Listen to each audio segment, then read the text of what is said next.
तो जय हिंद। विजयन अर्थशास्त्र में आप सभी का बहुत बहुत स्वागत है। तो दोस्तों, आज हम लोग यूजीसी नेट इकोनॉमिक्स के माइक्रो इकोनॉमिक्स के उपयोगिता विश्लेषण के अंतर्गत आने वाले सीमांत उपयोगिता ह्रास नियम, जिसको गोसेन का प्रथम नियम भी कहा जाता है, उसके बारे में आज हम लोग पढ़ने वाले हैं। ठीक है, तो हम लोग सबसे पहले इसका परिभाषा देख लेते हैं कि ये सीमांत उपयोगिता ह्रास नियम क्या होता है। तो ये होता है, जैसे जैसे किसी वस्तु का उपभोग की मात्रा बढ़ती है, उस वस्तु की सीमांत तुष्टि गुण कम होने की प्रवृत्ति प्रकट करता है। अर्थात जैसे कि हम लोग जानते हैं कि अगर हमको प्यास लगा है, ठीक है, तो हम लोग एक गिलास पानी पियेंगे तो हमारा प्यास वैसे भी बुझ जाएगा। ठीक है, और हमको बहुत ज़्यादा प्यास लगा है तो फिर हम लोग क्या करेंगे, एक दो गिलास और एक्स्ट्रा पानी पियेंगे। लेकिन जैसे जैसे हम लोग गिलास की पानी पीते जाएंगे तो फिर हमारा प्यास बुझेगा, तो फिर हमारा जो पानी की जरूरत है वो भी कम होता जाएगा। तो उसी चीज़ को यहाँ पर बताया गया है कि जैसे जैसे किसी वस्तु का उपभोग, अर्थात जैसे कि हमने मान लो बहुत ज़्यादा धूप से आए हैं, ठीक है, अब वहाँ पर हम लोग लगे बहुत जोरदार प्यास, तो फिर जैसे जैसे हम लोग पानी का गिलास रहेगा उसको पीते जाएंगे तो फिर हमारा प्यास बुझेगा, तो पानी का जरूरत भी हमको कम पड़ेगा। ठीक है, और एक अंत समय ऐसा आएगा कि हमको पानी का जरूरत भी नहीं पड़ेगा, और अगर एक्स्ट्रा पानी पियेंगे तो हो सकता है हमको उल्टी भी आ जाए कि अब हमको पानी चाहिए नहीं। तो फिर उसी चीज़ को यहाँ पर बताया गया है कि जब वस्तु का उपभोग की मात्रा बढ़ती है तो उस वस्तु की सीमांत तुष्टि गुण कम होने की प्रवृत्ति प्रकट करता है। ठीक है, तो फिर यहाँ पर हम लोग जो है उपयोगिता की जो है कैसे उसका ह्रासमान ये होता है, उसके लिए जो है गोसेन ने 1854 में जो है ये नियम दिया, इसलिए इसको जो है गोसेन का प्रथम नियम कहा जाता है। ठीक है, अब इसका हम लोग मान्यताएं देख लेते हैं कि इस जो नियम है इसके लिए क्या क्या मान्यताएं मानी जाए, क्या क्या शर्तें मानी जाए, तो फिर जो है ये नियम लागू होगा। ठीक है, तो उसको हम लोग सबसे पहले देख लेते हैं, जिसमें सबसे पहले आता है हमारा वस्तु की इकाई में जो है समान गुण हो।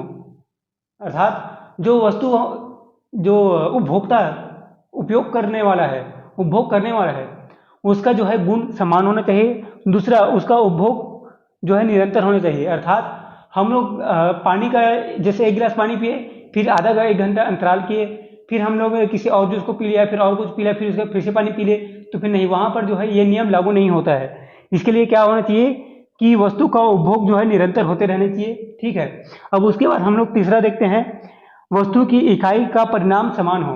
अर्थात जैसे हम लोग किसी वस्तु का उपभोग कर रहे हैं तो उसका उपयोगिता जो है मिलना ही चाहिए। ठीक है, उसी को यहाँ पर कहा गया है कि इकाई का परिणाम, वस्तु के इकाई का जैसे जैसे हम लोग उपभोग करते जा रहे हैं उसका इकाई का परिणाम समान हो। ये नहीं कि एक से अच्छे से प्यास बुझ गया, अगले से नहीं बुझा, ऐसा टाइप नहीं होना चाहिए। ठीक है, अब उसके बाद जो वस्तु का जो मूल्य है वो स्थिर होना चाहिए, कि मतलब ये नहीं कि अभी 5 रुपये था फिर 10 रुपये हो गया, फिर उसके बाद 2 रुपये हो गया, ऐसा नहीं होना चाहिए, बल्कि उस वस्तु का जो है कीमत एक स्थिर होना चाहिए, तभी यहाँ पर जो है नियम लागू होगा। अब उसके बाद अगर हम लोग देखते हैं कि उपभोक्ता के रुचि, आदत, स्वभाव, फैशन, आय या स्थिर, ये सभी जो है स्थिर होना चाहिए। अर्थात उसका रुचि में भी कोई परिवर्तन होना चाहिए। ये नहीं कि वो पानी पी रहा है, पानी पीते पीते उसको थोड़ा सा ये लगा आम रस की तरफ देखा तो वो आम रस में ललचा गया।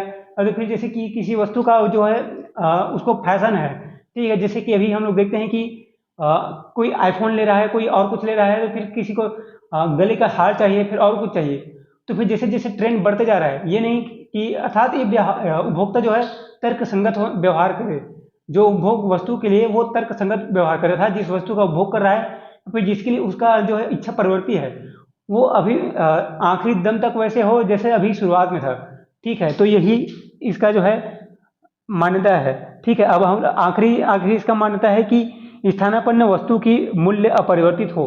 अर्थात जैसे कि हम लोग कोई चाय पीने वाला व्यक्ति है, ठीक है, अब वो चाय पी रहा है, अब वो उसको जो है एक समय आया कि चाय का मूल्य धीरे धीरे करके बहुत ज़्यादा बढ़ गया। ठीक है, और वो कॉफ़ी का रेट जो है धीरे धीरे उसके हिसाब से कम होता गया, तो वो उपभोक्ता क्या करेगा कि भाई अब चाय तो महंगा पड़ रहा है, तो एक काम करता हूँ मैं कॉफ़ी पी लेता हूँ, ये होता है। तो इसलिए यहाँ पर कहा गया है कि जो स्थानापन्न वस्तु है कि अर्थात उसकी जगह जो दूसरी वस्तु को उपयोग किया जा सके, उपभोग किया जा सके, उसका जो है उपयोग किया जाए, तो फिर वैसी वस्तुओं का जो है मूल्य अपरिवर्तन होना चाहिए। इस सब को मिला करके जो है कहा जाता है सेटिरस पैराबस। ठीक है, याद रखेंगे, ये एग्जाम में भी कभी कभी पूछता है कि सिटेरस पैराबस का अर्थात क्या होता है। तो फिर ये सभी जो मान्यताएं हैं इन सभी को जो है एक साथ जो है सिटेरस पैराबस ही कहा जाता है। ठीक है, अब इसके जो अपवाद देखते हैं कि जो सीमांत उपयोगिता ह्रास नियम है ये कहाँ कहाँ पर लागू नहीं होता है ये नियम। ठीक है, तो ये नियम मादक पदार्थ है। जैसे कि आप सभी देखते हैं कि जो एक शराबी है उसका मन तब तक तृप्त नहीं होता जब तक वो कितना भी ये कर ले, उसको जैसे वो पिए रहेगा, लड़खड़ाता रहेगा, बेहोश भी हो जाएगा, लेकिन अगर आप उसको फिर से एक और जो है बोतल ला के दोगे वो ना नहीं खाएगा। ठीक है, और वैसे उसी तरह है जो दुर्लभ वस्तु है अर्थात जैसे कि सोना, चांदी, हीरा, मोती, ये सभी जैसे चीज हो गए, तो भाई कौन कहेगा कि मुझे नहीं चाहिए, जैसे मिलेगा उसको और लाओ मेरे लिए। ठीक है, उसको जितना दुर्लभ वस्तु उससे उसके ही जितना भी ये होगा वो बोलेगा कि लाते जाओ लाते जाओ। ठीक है, तो फिर यहीं पर है, ठीक है, कि ये जो है सीमांत उपयोगिता ह्रास नियम यहाँ पर लागू नहीं होता। क्यों? जितना भोग बढ़ाते जाएगा उसका भूख और बढ़ते जाएगा।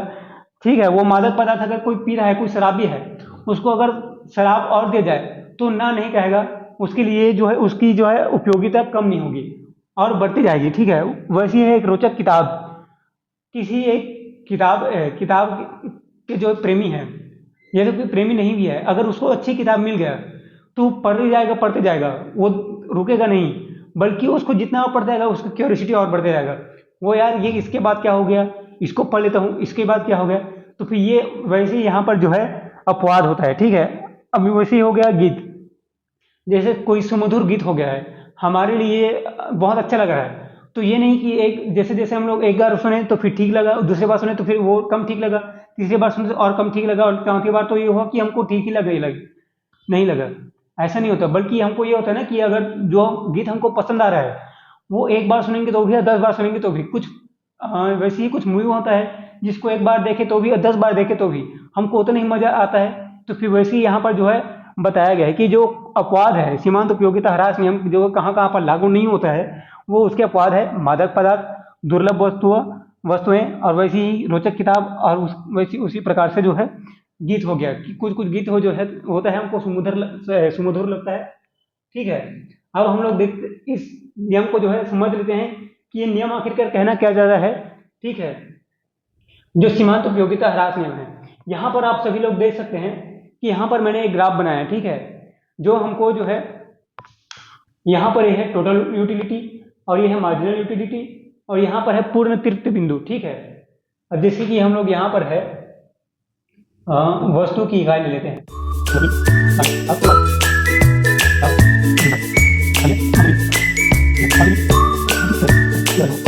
देख सकते हैं कि ये हो गया वस्तु का इकाई कि हम लोगों ने कितना इकाई जो है वस्तु का उपभोग कर रहे हैं और उस वस्तु के उपभोग से हमको कितना उपयोगिता प्राप्त हो रहा है उसको यहाँ पर देख सकते हैं, और उस वस्तु के उपयोग से हमको कितना मार्जिनल यूटिलिटी अर्थात सीमांत उपयोगिता हमको कितना मिल रहा है उसको यहाँ पर देख सकते हैं। ठीक है, यहाँ पर हम लोग देख सकते हैं कि पहले हम लोगों ने एक इकाई का वस्तु का उपभोग किया तो हमको 35 उपयोगिता प्राप्त हुई, वैसे ही हमने दूसरा और वस्तु का उपभोग किया तो हमको 60 जो है उपयोगिता प्राप्त हुई। वैसे वैसे हम लोग वस्तु का उपभोग बढ़ाते गए, वैसे वैसे हमको जो है उपयोगिता बढ़ती हुई। तो उसी चीज़ को हम लोग यहाँ पर जो है ग्राफ पर देख सकते हैं कि जैसे हम लोगों ने एक गिलास सबसे पहले जो है वस्तु का उपभोग किया तो हमको इतना 35 उपयोगिता प्राप्त हुई। ठीक है, लेकिन मार्जिनल यूटिलिटी यहाँ पर है। ठीक है, अब वैसे ही हम लोग दूसरा वस्तु का उपभोग किया तो हमको प्राप्त हुआ 7। ठीक है, अब यहाँ पर हम लोग मार्जिनल यूटिलिटी देख सकते हैं कि वो हो गया 18, ये हो गया 18। अब हमने तीसरा वस्तु का उपभोग किया तो वैसे हम लोग उपभोग करते करते एक समय आ गया कि जो है कुल उपयोगिता जो है दोनों जो है स्थिर प्राप्त होगा हमको, ये जो है स्थिर होगा। ठीक है, ये यहाँ पर आप लोग देख सकते हैं, यहाँ पर जो है उपयोगिता बढ़ती क्रम में बढ़ रहा है, फिर उसके बाद स्थिर हुआ और फिर यहाँ पर जो है ह्रासमान हमको जो है उपयोगिता प्राप्त हुआ। ठीक है, तो उसी चीज़ को यहाँ पर ग्राफ में जो है दर्शाया गया है कि जो प्राप्त उपयोगिता है वो कैसे जो है घट रहा है, कैसे बढ़ रहा है। ठीक है, और जैसे ही हम लोग यहाँ पर जो सीमांत उपयोगिता जो है जहाँ पर शून्य हो जाता है, पूर्ण तरह से शून्य हो जाता है, हम लोग वहाँ पर मानते हैं कि वहाँ पर जो है उपभोक्ता जो है पूर्ण तृप्ति बिंदु पर है, अर्थात अब उसका जो है पूरा वस्तु का उपभोग से जितना उसको उपयोगिता मिलना था उतना मिल गया है, अब उसको और वस्तु नहीं चाहिए और वह उपभोग नहीं कर सकता है। जैसे कोई आम खा रहा है, ठीक है, उसको बहुत ज़्यादा तलब है उसको आम खाने का, वो एक आम खाया अच्छा लगा, दूसरा आम खाया और अच्छा लगा, तीसरा आम खाया और अच्छा लगा, अब उसको जो है मन तृप्त हो गया कि नहीं भाई अब तो खा लिया हूँ, अब मिलेगा तो भी ठीक, नहीं मिलेगा तो भी ठीक, ठीक है। लेकिन अब वो खाते गया, अब लास्ट में ऐसा है कि उसका पेट एकदम तन गया अच्छे से, अब उसको पूरे ने जो है जितना उसको खाना था उतना खा लिया, ठीक है। अब और आम अगर वो खाएगा फिर तबीयत उसका खराब हो जाएगा। तो यहीं पर यहाँ पर दिखाया गया है कि जब ह्रासमान अर्थात जब ऋणात्मक हो जाता है उपयोगिता, अब उसको जो है उस वस्तु का कोई उपभोग करने के कोई इरादा नहीं है, और अगर उपभोग उसने बढ़ाया तो अब उसको जो है ऋणात्मक जो है मान उसको प्राप्त होगा, उपयोगिता अब उसके लिए कुछ रहा नहीं, ठीक है। तो ये था हमारा गोसेन का प्रथम नियम, ठीक है। अब हम लोग देखते हैं गोसेन का द्वितीय नियम, ठीक है।